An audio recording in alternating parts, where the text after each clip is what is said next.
Olá, meu nome é Augusto Lumière. Essa geração talvez não me conheça, mas eu e meu irmão inventamos uma máquina que ficou muito famosa, chamada cinematógrafo. E o que é o cinematógrafo? Bom, é um aparelho bem simples na verdade. Ele é uma caixa.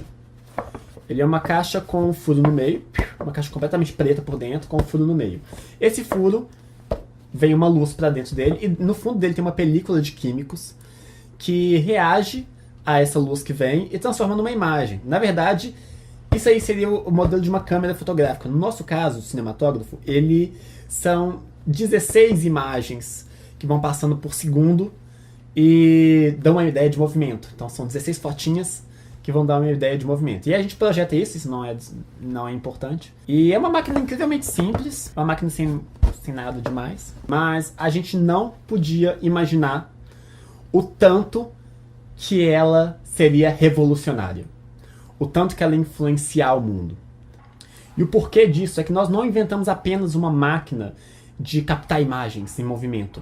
Nós inventamos uma máquina do tempo. Sim. Uma máquina que consegue congelar e reproduzir o tempo infinitamente diante dos seus olhos. E, como o tempo é relativo, eu consegui, na verdade, ver o que ela filmou no futuro. Então eu vou estar analisando o futuro das filmagens da minha invenção e vendo o que vocês fizeram com ela.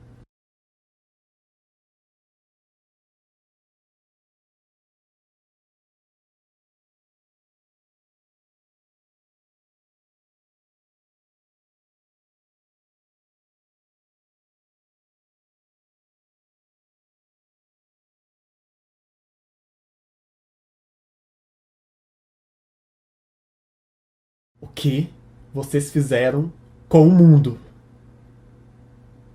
Eu não vou comentar sobre isso. Eu vou para um outro lado do uso da minha máquina que é completamente bizarro, chamado cinema. Ainda fala que nós somos os pais do cinema. Povo estúpido. A culpa disso, na verdade, é de um mágico de Araque chamado Georges Méliès. Gravem esse nome, esse cara é o responsável por isso. Eu e meu irmão inventamos uma máquina que podia fazer uma série de experimentos científicos e sociais e podia ser usado para diversas utilidades científicas. E o Méliès, vendo isso, nos abordou e falou: será que eu não posso ter um cinematógrafo para eu fazer mágica? Uma máquina revolucionária para fazer mágica! Não, essa máquina não é para fazer mágica. Porém, como é uma máquina incrivelmente fácil de se fazer, ele inventou o próprio cinematógrafo e começou a fazer mágica com a nossa invenção. E ele não só fez mágica, ele criava historinhas e filmava historinhas onde ele conseguia usar essa mágica propriamente dentro delas. E é claro, fez sucesso, porque é entretenimento, e alguns países ficaram muito interessados por ela e resolveram comprar a ideia, colocar na sua própria produção. E, bom, aí que eu comecei a ter uma noção do quanto nossa máquina é influente, porque os 3 principais países que fizeram uso dela acabaram sendo as principais potências do século XX, que foram Estados Unidos, União Soviética e Alemanha. Tudo isso é muito interessante, mas nem eu e meu irmão poderíamos imaginar o tanto que as pessoas manipulariam o cinematógrafo, até mesmo no cinema. E aí eu fui observar alguns tipos de, digamos, uso não cinematográfico do cinema. Bom, eles usaram como catarse social. Os Estados Unidos, na época que começou a desenvolver o cinema, ele ainda estava um pouco, digamos, ferido pela Guerra Civil, principalmente o Sul, né, que foi quem perdeu. Então ainda estava muito fresco na memória. E aí eles fizeram o que eles consideram o primeiro filme de verdade do cinema, que foi O Nascimento de uma Nação. A imagem dos negros são tratados com vilania, então eles são os vilões, obrigando o mocinho do filme a fazer algo a respeito, e ele funda, digamos, uma organização para combater os negros. Sim, a Ku Klux Klan, a própria. Bom, 100 anos depois parece que a imagem dos negros não mudou muito. Eles expressaram os sentimentos deles de uma forma metafórica que todo mundo poderia ver e entender. E eles também usavam um viés político para isso, que ficou bem claro isso na União Soviética, por exemplo, onde os filmes mais famosos da época foram filmes de incentivo ao comunismo. Era valorizada a Revolução Bolchevique, Eles louvavam toda a revolução comunista que houve no país.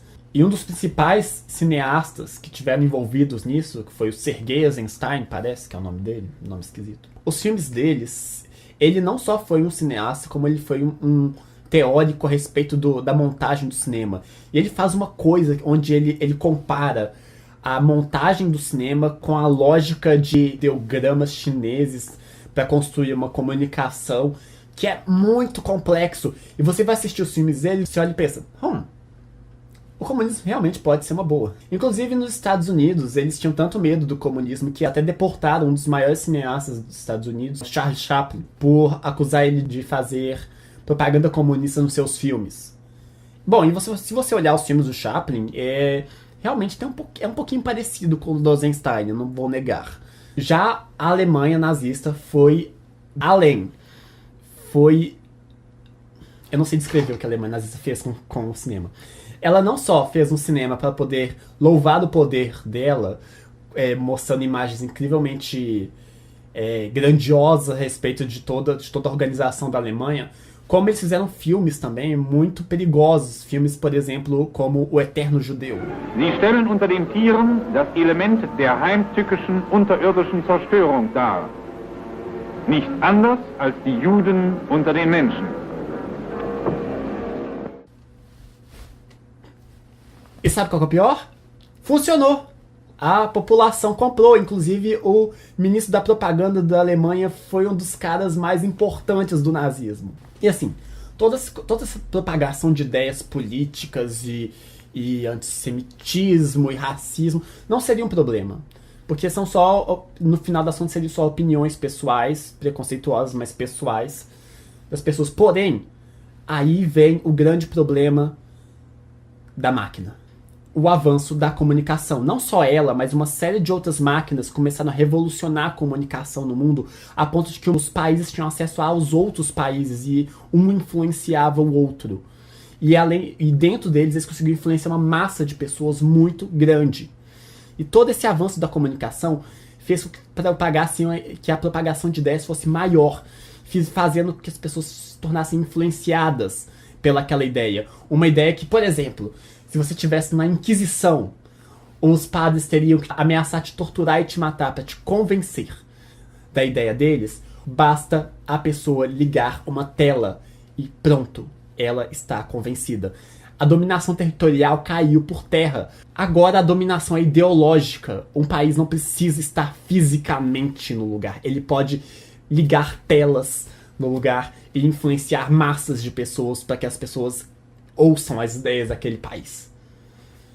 Isso foi muito, muito usado no que vocês chamaram de Guerra Fria, que foi nada mais, nada menos que uma guerra de telecomunicações. Ela não foi guerra física, não houve brigas, não houve nada, houve só uma guerra de ego, uma guerra de mostrar quem tem o pau maior. Eu não sei se eu posso falar isso.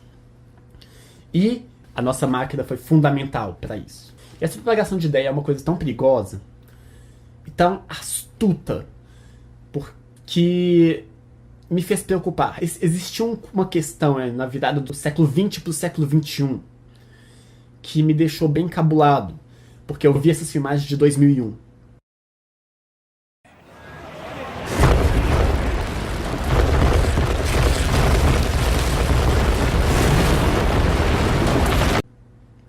Bom, o que aconteceu depois dessas filmagens foi que os Estados Unidos entrou em guerra com o Iraque, graças a esse acontecimento. Porém, apenas 3 anos antes, foi lançado esse filme.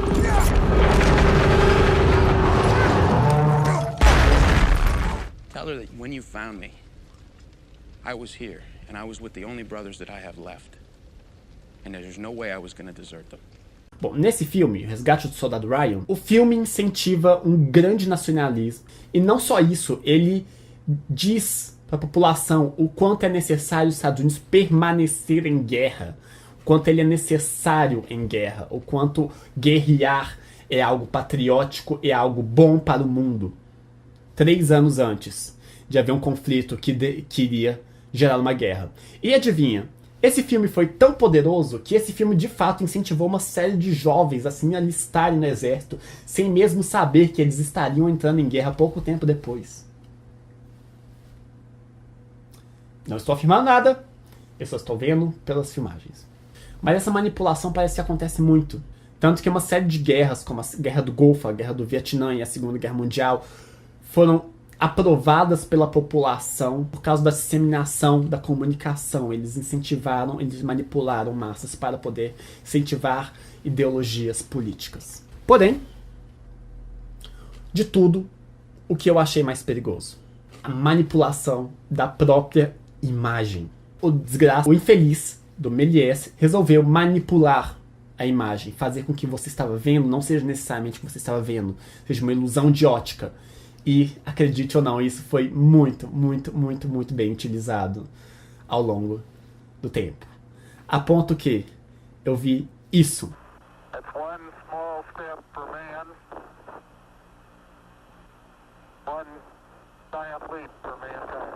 Sim, isso foi a chegada do homem à Lua. Aliás, parabéns se vocês realmente chegaram à Lua.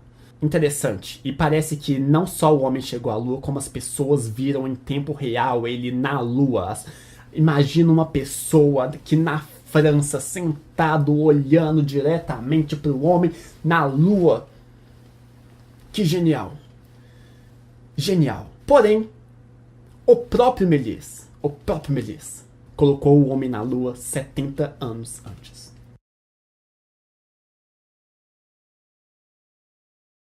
E não só isso. Um ano antes, um outro cara não só colocou o homem na Lua, como levou ele para Júpiter. Num realismo impressionante. Eu não estou dizendo que vocês não foram na Lua. Eu só estou dizendo que, como vocês têm noção de realidade ao assistir uma imagem, como vocês podem saber que aquela imagem é real ou é falsa? Porque vocês acreditam que isso é real. E que isso é mágica. Que isso é real. Que isso é mágica. Que isso é real. Que isso é mágica. E na verdade, se você comparar as imagens, parece a mesma coisa. Então, como vocês do século XXI conseguem lidar com a imagem? Como vocês têm noção da realidade? Vocês acreditam de fato em tudo que vocês veem? Nós somos muito influenciados no século XIX. Porém, o grau de influenciabilidade que a nossa máquina gerou e todas as outras máquinas que foram construídas no século XX gerou uma realidade que eu não consigo imaginar. Aqui, no século XIX, eu não consigo imaginar. O que vocês fizeram do mundo? More than machinery, we need humanity. More than cleverness, we need kindness and gentleness. Without these qualities, life will be violent. The aeroplane and the radio have brought us closer together. Even now, my voice is reaching millions throughout the world. Millions of despairing men, women, and little children. Victims of a system that makes men torture. Don't give yourselves to these unnatural men with machine minds and machine hearts. You are not machines. You are not cattle. You are men.